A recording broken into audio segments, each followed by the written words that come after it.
Start. జై గురుదత్త. నా పేరు మనస్వి. నేను 5వ తరగతిలో చదువుతున్నాను. మా నాన్నగారి పేరు మారుతి. మా అమ్మ పేరు జగదీశ్వరి. ఈరోజు నేను 10th చాప్టర్ టెస్ట్ ఇవ్వబోతున్నాను. ఓం శ్రీకృష్ణాయ పరమాత్మనే నమః. అథ దశమోऽధ్యాయः విభూతియోగः. శ్రీభగవానువాచ భూయ ఏవ మహాబాహో శృణు మే పరమం వచః యత్తేహం ప్రీయమానాయ వక్ష్యామి హితకామ్యయా న మే విదుత్సురగణాః ప్రభవన్న మహర్షయः అహమాదిర్హి దేవానాం మహర్షీణాం చ సర్వశః యో మామజమనాదిం చ వేత్తి లోకమహేశ్వరం असम्मूढसमर्थ्येषु सर्वपापैः प्रमुच्यते।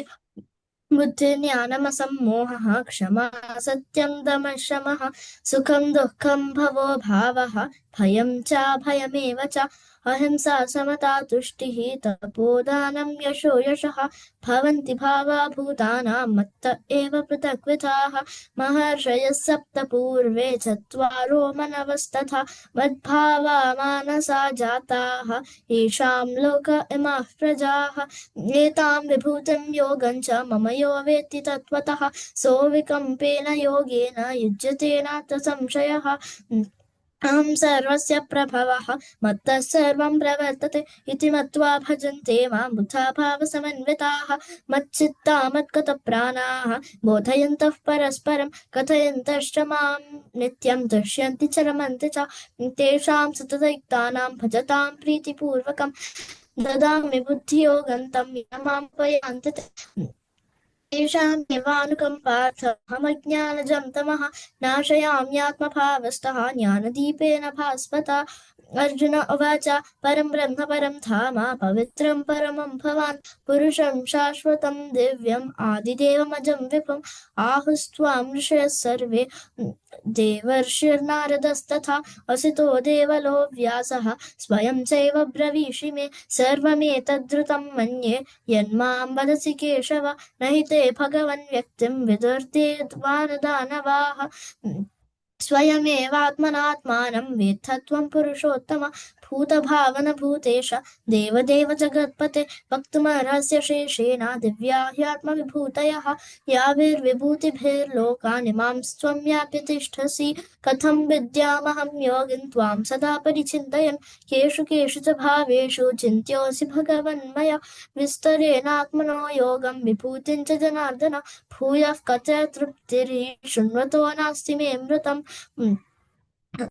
श्री श्रीभगवानुवाच हन्त ते कथयिष्यामि दिव्या ह्यात्मविभूतयः प्राधान्यतः कुरु श्रेष्ठ नास्यन्तो विस्तरस्य मे अहमात्मा गुडाकेश सर्वभूताश्रयस्थितः अहमादिष्टमध्यं च भूतानामन्त एव च आदित्यानामहं विष्णुः ज्योतिषां रविरंशुमान् मरीचिर्मरुतामस्मि नक्षत्राणामहं शशि वेदानां सामवेदोऽस्मि देवानामस्मि वासवः इन्द्रियाणामनश्चास्मि भूतानामस्मि चेतना रुद्राणां शङ्करश्चास्मि वित्तेषो यक्षरक्षसां वसूनां पावकश्चास्मि मेरुशिखरिणामहं पुरोधसां च मुख्यं मां विद्धि पार्थ बृहस्पतिं सेनानीनामहं स्कन्दः सरसामस्मि सागरः महर्षीणां भृगुरहं गिरामस्मेकमक्षरम् यज्ञानां जपयज्ञोऽस्मि स्थावराणां हिमालयः अश्वत्थः सर्ववृक्षाणां देवर्षीणां च नारदः गन्धर्वाणां चित्ररथः सिद्धानां कपिलो मुनिः उच्चैश्रवसमश्वानां विद्धि माममृतोद्भवम् ऐरावतं गजेन्द्राणां नराणां च नराधिपम् आयुधानामहं वज्रं धेनूनामस्मि कामचुक पृथुनश्चास्मि कन्दर्पः सर्पानामस्मि वासुकिः अनन्तश्चास्मि नागानां वरुणो यादसामहं पितॄणामर्यमा चास्मि यमः संयमतामहं प्रह्लादश्चास्मि दैत्यानां कालः कलयतामहं मृगाणां च मृगेन्द्रोऽहं वैनतेयक्षपक्षिणां पवनः पवतामस्मि रामशस्त्रभृतामहं शशानां मकरश्चास्मि स्रोतसामस्मि जाह्नवी सर्गाणामादिरन्तश्च मध्यं चैवाहमर्जुन अध्यात्मविद्या विद्यानां वादः प्रवदतामहम् अक्षराणामकारोऽस्मि द्वन्द्वः सामासिकस्य च अहमेवाक्षयः कालः धाताहं विश्वतो मुखः मृत्युः सर्वहरश्चाहम् उद्भवश्च भविष्यता